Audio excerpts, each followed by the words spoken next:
Before we talk about anything else, I want you to hear this clearly. If you have dealt with a narcissistic person and it left you feeling confused, drained, or unsure of yourself, there is nothing wrong with you. What you experienced was emotionally disorienting, and your reactions were human. This video is not about labeling or blaming. It's about understanding what happens in these dynamics, calming your nervous system, and learning how to protect your emotional well-being. You don't need to fix anyone. You don't need to prove anything. You just need support. Understanding the experience.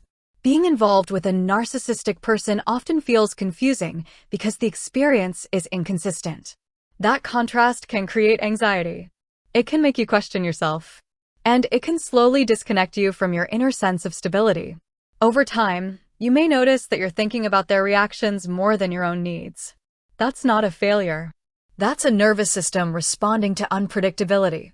Why it affects you so deeply.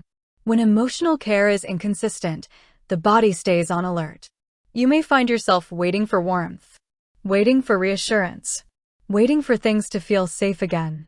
This doesn't mean you're attached to the person. It means your system is searching for emotional regulation. There is nothing weak about that. Your body was trying to survive uncertainty, and now it's allowed to rest. What healing requires, not more explanations. One of the most important shifts in healing is realizing this. You do not need to be understood by someone who repeatedly disregards your emotional reality. You may have tried explaining your feelings calmly, carefully, compassionately, and it may not have changed anything. Healing begins when you stop trying to gain validation from a source that cannot offer emotional safety. Your feelings are valid even when they are not acknowledged. Therapeutic ways to deal with a narcissistic person. 1. Emotional grounding. The most important place to begin is with your body. When interactions feel overwhelming, bring your attention back to your breath. Slow it down. Let your shoulders relax. Calm presence is not submission. It's self-protection. 2. Reducing emotional exposure. You are allowed to limit how much of your inner world you share. Not everyone deserves access to your fears, hopes, or vulnerabilities. 3. Clear and gentle boundaries. Boundaries are an act of self-respect. They don't need to be explained or defended. A boundary can sound like silence. It can sound like, I'm not available for this conversation. It can sound like choosing peace. Each boundary you honor teaches your nervous system that it is safe to choose yourself. 4. Creating emotional distance. Emotional distance is not punishment. It's regulation. When you step back, your clarity returns. Your body softens. Your thoughts become quieter. Distance gives your healing room to breathe. When contact is necessary. Sometimes full distance isn't possible. In those situations, your goal is stability.